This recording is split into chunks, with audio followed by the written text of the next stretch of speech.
Oke, Assalamualaikum warahmatullahi wabarakatuh. Sampurasun.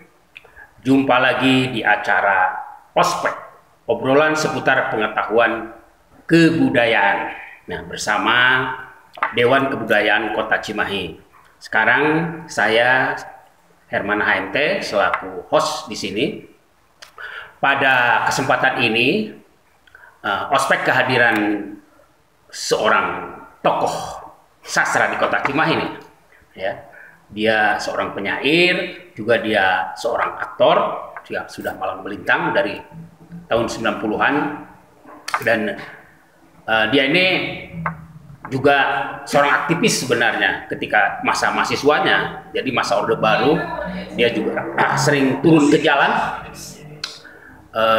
bersama mahasiswa sekitar era 91 sampai 94 ya. Ya Bang ya, 91-94 itu sering menentang bagaimana kebijakan rejim Orde Baru saat itu. Dan inilah kita bertemu dengan Bang Suyatno. Assalamualaikum Kang Bang. Waalaikumsalam. Iya, wilujeng tepang dia. Wilujeng tepang di Ospek, obrolan seputar pengetahuan kebudayaan di Kota Cimahi. Udah ngobrol-ngobrol santai Kang Bang ya. Kita ngobrol santai mengenai proses kreatif Kang Bang. Nah, ini nih, Kang Bang pada akhir tahun ini dia menerbitkan antologi puisi dengan berjudul Nyanyian Corona. Kita ingin bahas bagaimana proses kreatif Kang Bang bukan saja di Nyanyian Corona ini, dalam bukunya ini yang lumayan tebal, 200 halaman ya, 200 halaman buku Nyanyian Corona ini. Tapi saya ingin ngobrol-ngobrol tentang proses kreatif Kang Bang karena dulu dia juga seorang penyanyi, penggemar Iwan Fals banget juga. Seorang penyanyi, ya kalau di pergerakan atau di para aktivis bersama kawan-kawannya dia bikin kelompok waktu itu setengah tiang ya, kelompok musik setengah tiang dengan musik-musik musik-musik pergerakan di kampus-kampus di Kota Bandung. Nah, sekarang sudah lama nggak ketemu lagi, dia bertapa, ya, puisi-puisinya cukup banyak, karya-karya puisinya bahkan jadi lagu, dimuat di beberapa media sebenarnya. Pikiran Rakyat, dulu ada majalah sastra ya cukup besar di Indonesia yaitu Horizon. Nah, kalau orang yang sudah dimuat di Horizon ya itu udah termasuk sastrawan tingkat nasional sebenarnya ya. Dan sekarang sudah lama tidak bertemu lagi, saya ketemu lagi dengan Kang Bang. Ini Kang Bang, ya, Akang atau naon ya, apalah, Bang saja lah ya, gitu, Bang saja. Ya, gimana sih, sejak kapan sih proses kreatif di dunia puisi atau dunia seni lainnya, Kang Bang? Pertama tentu saja di kuliahnya, kuliah tahun 91 sebenarnya minat menulis itu sudah ada. Saya malah pernah nyoba-nyoba yang kritik teater gitu ya, pertunjukan kritik teater, tapi meureun karena kurang pintar karena mungkin saya kurang cerdas, dan meureun ini juga menyangkut literatur lahnya, tradisi membaca saya kurang baik mungkin pada saat itu, jadi jarang dimuat gitu. Akhirnya ya itu tadi, saya gabung sama Payung Hitam, kelompok teater internal ASTI dulu ya, namanya ASTI, bukan ISBI atau SSI sekarang, ISBI sekarang. Setelah lulus, saya di antara rentang waktu itu saya tetap nyian puisi gitu, cuman ditendeng gitu, dibaca, disimpan sampai nggak terdokumentasi dengan baik, hilang kemana-mana gitu, sampai sekitar 96 saya bergabung dengan Sanggar Sastra Tasik, asuhannya Kang Acep Jamnur. Nah di situ saya mulai serius, bikin puisi, punya harapan pingin dimuat gitu. Biasalah seperti penyair pemula lainnya gitu, hayang gancang dimuat, padahal prosesnya kan baru sebentar. Saya nulis puisi, kemudian dimuat, sampai ya itu tadi. Pun saya sudah bekerja pun, saya malu meninggalkan kesenian gitu. Jadi nyumput, tapi bukan berarti saya berhenti berkarya. Saya nulis, nyian puisi, kermur nyian puisi, saya loba nyian puisi, saya simpen ya gitu. Saya tadi dengar Kang Bambang berproses di Tasik. Nah, sementara Kang Bambang ini sebenarnya kan lahir di kota Cimahi. Nah, itu bisa sampai ke Tasik apa itu? Kebetulan kan pada saat itu juga ada semacam krisis dalam diri saya. Di satu sisi saya ingin tetap berkesenian, tapi sisi lain juga saya gimana ya? Ya banyak soal ekonomi lah, sampai akhirnya saya menculun ke Tasik gitu. Dari Cimahi gitu. Dari Cimahi. Saya lahir dan besar di Cimahi. Iya. Berapa tahun itu di Tasik? Di Tasik berapa tahun ya? Sekitar 4 tahunan ada. 4 tahunan ada. Kemudian saya balik lagi ke Cimahi. Balik lagi ke Cimahi. Ya terus selama bekerja itu terus berproses membuat puisi. Ya. Nah, selama bertahun-tahun misalkan itu kita tahun 94-an mungkin ya Kang Bambang, atau dari 91 itu sendiri udah berproses, itu udah berapa ratus puisi atau ribu puisi yang dibuat atau yang sudah dibukukan? Kalau yang sudah dibukukan, dicetak tuh ya seperti ini ya. Tapi kalau dikumpulkan mungkin bisa 5 atau 6 antologi lah. Saya bikin, kalau di rumah masih banyak yang ingin saya siapkan, nanti ke depannya saya ingin mencetak lagi puisi saya gitu. Karena puisi yang terbit ini bukan gaya saya sebenarnya, bukan gaya saya. Cuman ini apa ya, insidental lah. Ini pikiran-pikiran sesaat yang kemudian saya ingin meresponnya sebagai naonnya, sebagai penyaksi lah, atau sebagai orang yang juga mengalami peristiwa ini gitu. Corona kan mau tidak mau juga peristiwa baru buat kita gitu ya. Bahwa kita tidak menyangka ada peristiwa seperti ini gitu. Akhirnya ya jadi ini gitu, karena kegelisahan saya setiap hari melihat ini, melihat itu, kemudian saya tuliskan, lama-lama nah saloba jadi loba gitu. Bukan jadi 200 halaman jadi loba gitu, akhirnya lebar. Iya. Saya lebar lah mungkin saya didokumentasikan dengan baik gitu. Nah, ini dasar menjadi lari dari dunia teater misalnya. Kenapa pilihannya menjadi di puisi atau di penyair, ke dunia penyairan, Kang Bambang ini? Lamun jujur mah tidak ada hubungan dengan kesenian ya, perubahan itu. Saya pada akhirnya harus memutuskan, saya tadi bilang, di satu sisi pikiran idealisme saya itu orang yang jadi seniman, tapi ada situasi konkret bahwa orang kudu maraban budak jeung pamajikan gitu ya.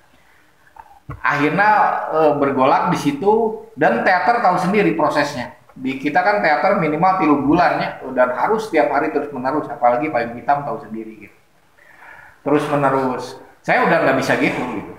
Akhirnya ya saya memutuskan untuk ketika ada peluang kemudian saya bekerja.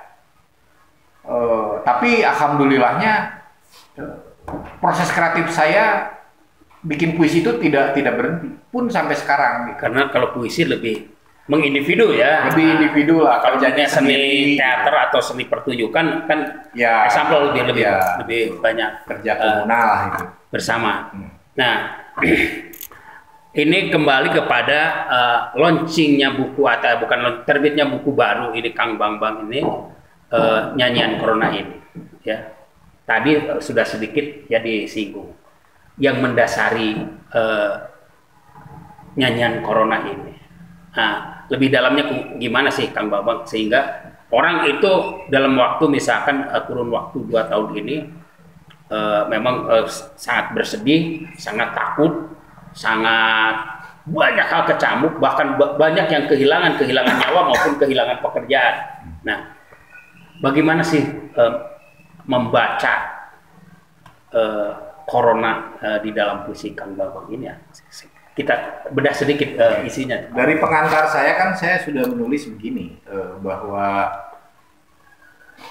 ini adalah kilatan-kilatan pikiran saya gitu, kilatan-kilatan pikiran saya melihat lingkungan saya, tidak sedikit orang yang secara karakter dia berubah gitu, pemarah, putus asa, bahkan memang terus tidak sedikit juga yang kemudian menjadi sangat religius gitu. Jadi sieun paeh gitunya, jadi sholat lebih hebat gitu. Ini positifnya gitunya.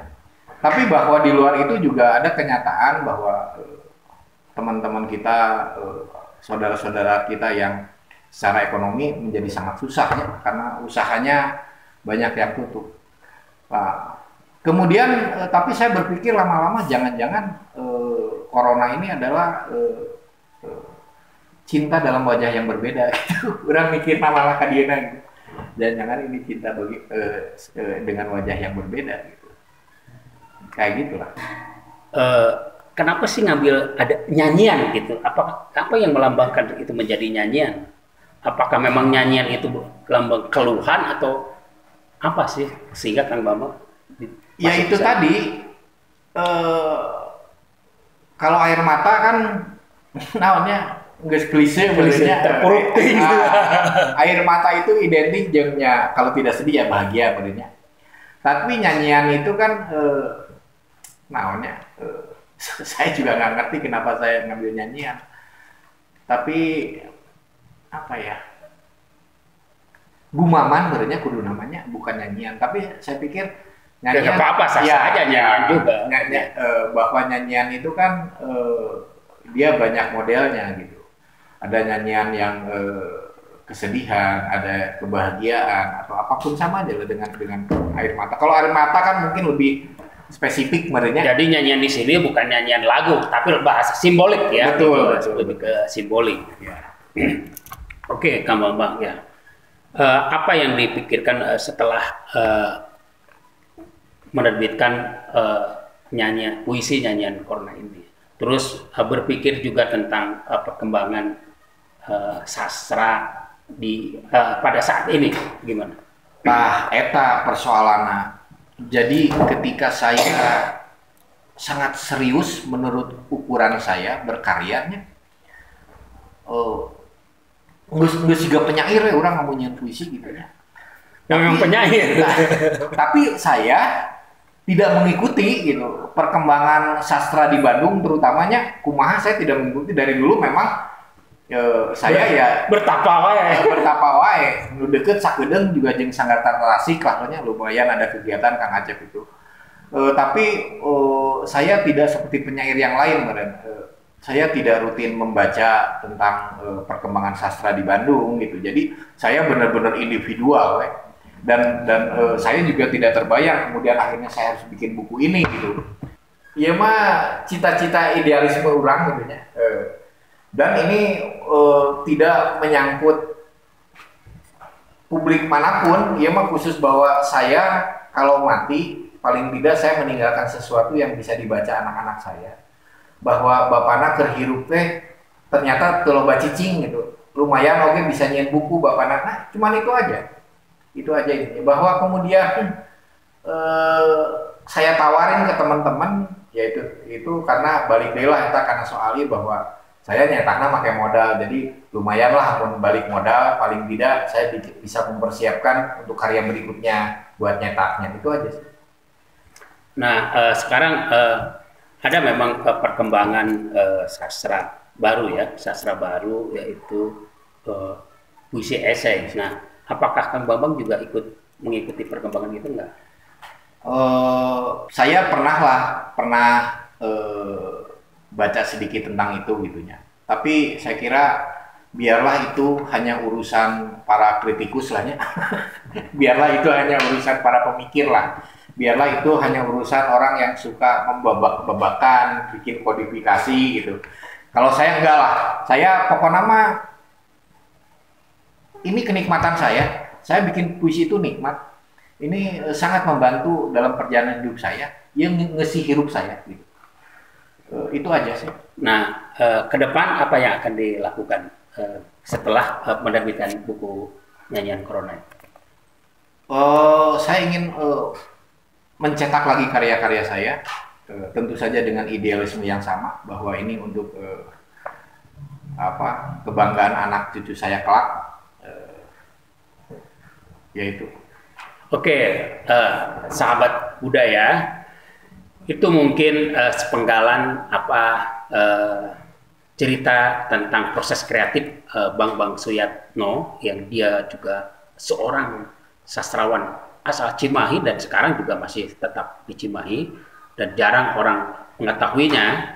Tapi sebelum menutup kegiatan ini, sebelum menutup di ospek ini, saya ingin Kang Bambang membacakan puisi Nyanyian Coronanya. Oke, kita saksikan bersama bagaimana nanti Anda mungkin kalau setelah mendengar puisi yang dibacakannya bisa membeli dan langsung pesan ke Kang Bambang atau ke Dewan Kebudayaan Kota Cimahi. Itu bisa, silahkan. Oke, terima kasih juga pada sahabat-sahabat yang mau menonton ospek, dan ini khusus bidang sastra. Nanti di ospek ini bukan saja bidang sastra, tapi juga bidang kesenian lainnya akan selalu terus diterbitkan dalam bentuk podcast, obrolan seputar pengetahuan kebudayaan. Di dalamnya ada obrolan, juga ada, kalau ada puisi ya pembacaan puisi, juga kalau pertunjukan juga ada pertunjukan. Nanti kita saksikan bagaimana Kang Bambang baca puisi Nyanyian Corona atau puisi yang lainnya. Nanti saya juga akan baca puisi. Oke, terima kasih. Sampai jumpa lagi pada ospek berikutnya. Terima kasih Kang Bambang telah hadir di acara obrolan seputar pengetahuan kebudayaan yang digelar oleh Dewan Kebudayaan. Semoga juga Kang Bambang mau aktif terus menghidupkan sastra di Kota Cimahi ya. Insya Allah. Juga mengajak kawan-kawannya untuk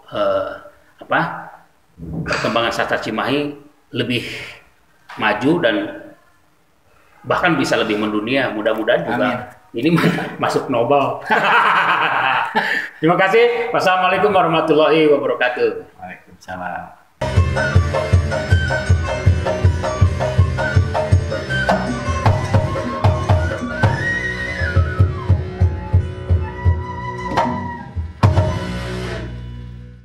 Nyanyian Corona adalah puji-pujian, bukan seleksi alam, apalagi kejahatan Tuhan.